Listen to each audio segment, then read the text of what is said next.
I know TPM means cleaning for one thing, but surely the cleaning staff can do all that. Well, my boy, you see, when we say cleaning, it doesn't just mean sweeping up the corridor and wiping the window glass. Of course, it is important to keep your working environment clean, but cleaning in TPM terms means something a bit different. For example, instead of leaving the tops of the machines and the surrounding area untidy, you need to sort out what is really necessary and what isn't, and clear things up accordingly.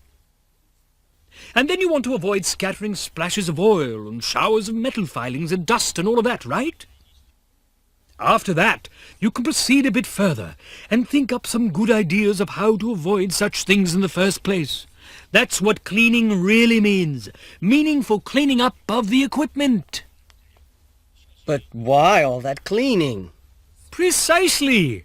That's the whole point.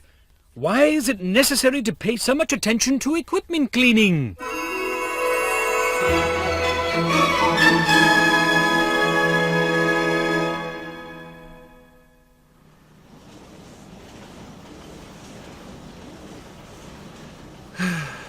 It's easy enough for them to say. They order us to clean everything up, but what's the point of it all? Well, just have a quick look around, and if you think it's tidy, that's good enough, isn't it? Well, if that's all it takes, then my area's perfect already. What do you mean by unnecessary things? Do we have anything like that?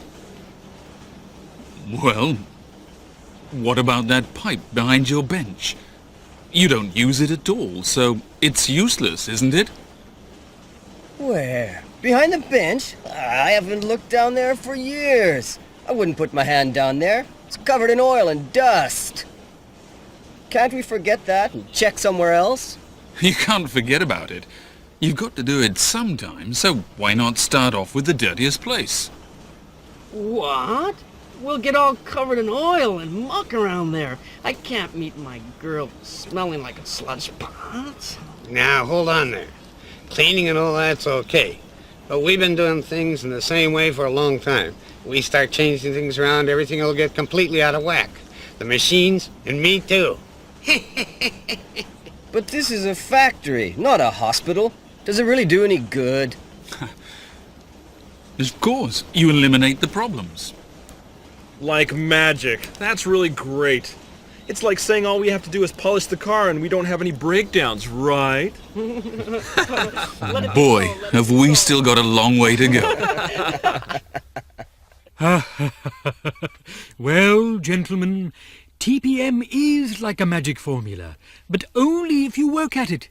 You see, equipment cleaning doesn't mean just polishing the surface like you do with your car. You have to make sure the inside of all the equipment is clean as well. For example, you have to take off all the covers, remove the dirty oil from the tank, that sort of thing. In short, you have to get rid of all the filth that's been accumulating inside over the months or years. Sounds tough to me. Like there'd be a mountain of dirt to get rid of. A mountain of dirt, exactly. That's why we should remove it.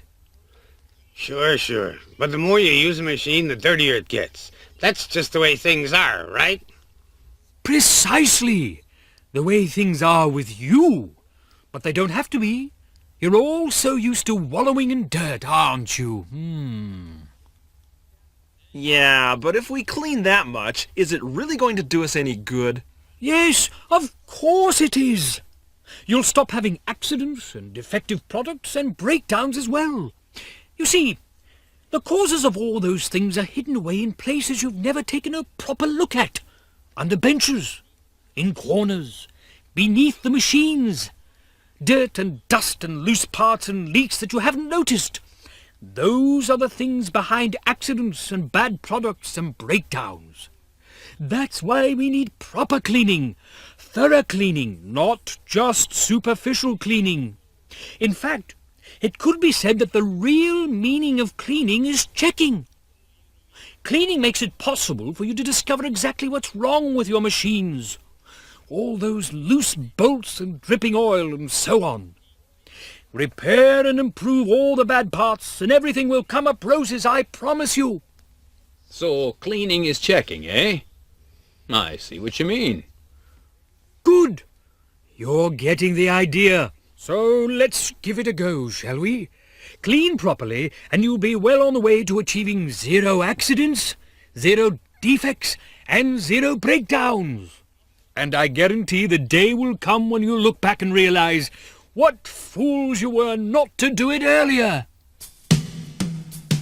Let's see what the professor means by taking a look at some actual examples from factories that have received PM prizes.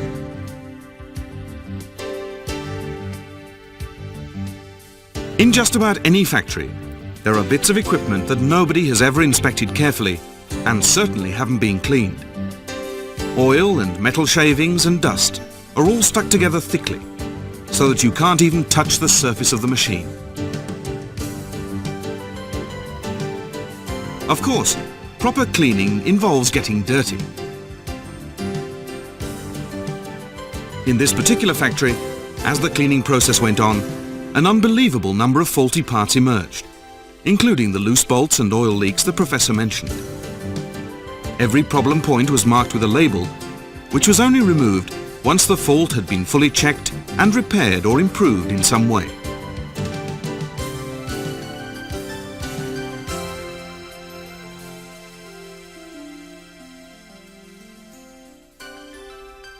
When you see the end result, with equipment that is all sparkling clean and working perfectly, you really get more enthusiastic about your work.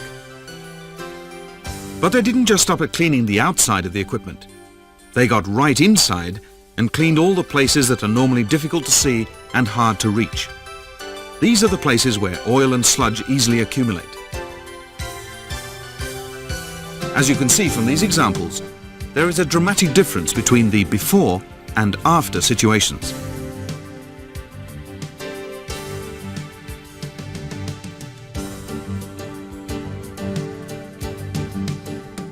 This press pit used to be so covered in oil and scrap, it was almost impossible to walk around in it.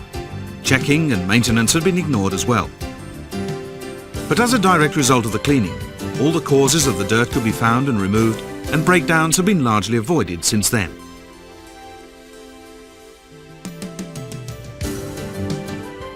This is what it used to look like. As you can see, there's been a dramatic transformation. To get some idea of the challenges involved in TPM cleaning, let's look at how the workers in this factory dealt with various problem areas.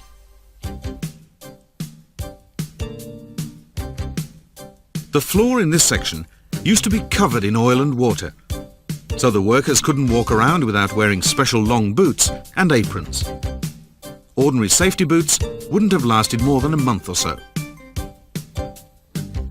The workers decided that what they all wanted was a workplace where it was possible to work wearing safety boots and ordinary overalls just the same as workers in other parts of the factory. Everyone in the group tackled the idea together with this main point in mind. After a long process of trial and error, they eventually developed this special platform to prevent the hot water from splashing all over them and onto the floor. The result? Clean, dry floors.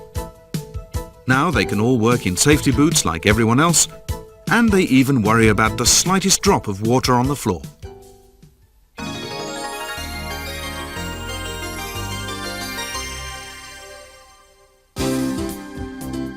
Next, let's look at an oil accumulation problem to do with conveyor belt lubrication. This press has to be lubricated after every 3 pressings. The problem was that oil tended to get stuck on the moulded products. It dripped first onto the conveyor belt and then either onto the frame or the floor. Because of this oil, dust and dirt got stuck to the belt and then to the products. If the products then moved on to the next press with dirt stuck to them, the result was an assortment of pimples, scratches, or surface unevenness. In other words, defective products. The challenge here then was to control the oil, both to stop the production of faulty products and also clean up the working area. The workers' first attempt at a solution was to wipe the oil off the belt several times a day, but this was not really very efficient. They then thought about ways of scraping off the oil, and at last they came up with the idea of inserting a sheet of metal underneath the conveyor belt to scrape the oil off as the belt passes. The oil is then concentrated at one point and collected at the base of the sheet. The problem was successfully solved.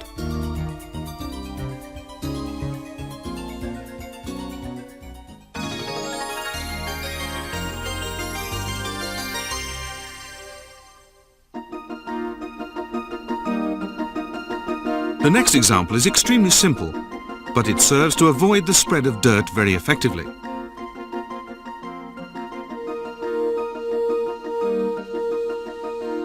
At first, the workers tried using very thin vinyl sheets, but the air pressure tended to blow these around.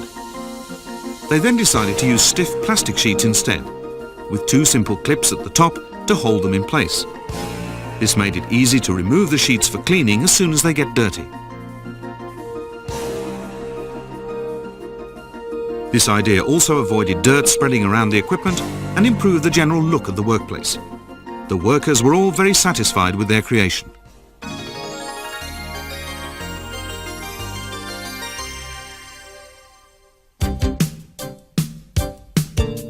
In this next case, before improvement, this machine had no spatter cover.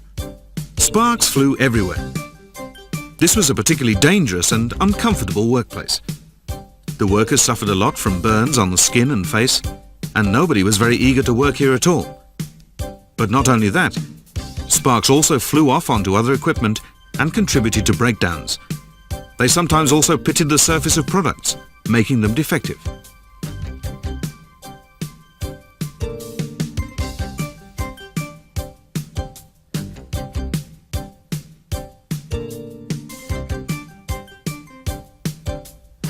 A variety of tests were undertaken.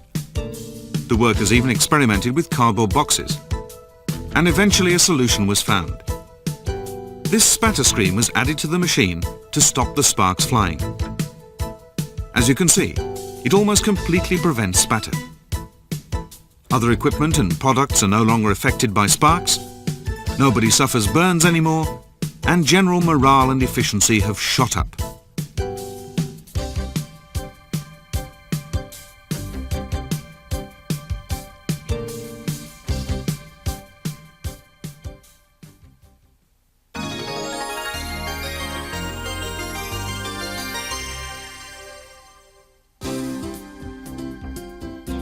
The mixing devices in the blending room used to be covered in powder used in the blending process. Workers had to spend at least 30 minutes every day cleaning the equipment. The workers decided to do something about improving the filtering system. Cleaning time was drastically shortened to no more than about 10 minutes a week. And the door that was originally installed to prevent powder from spreading outside the blending room now serves to prevent outside dirt from getting in.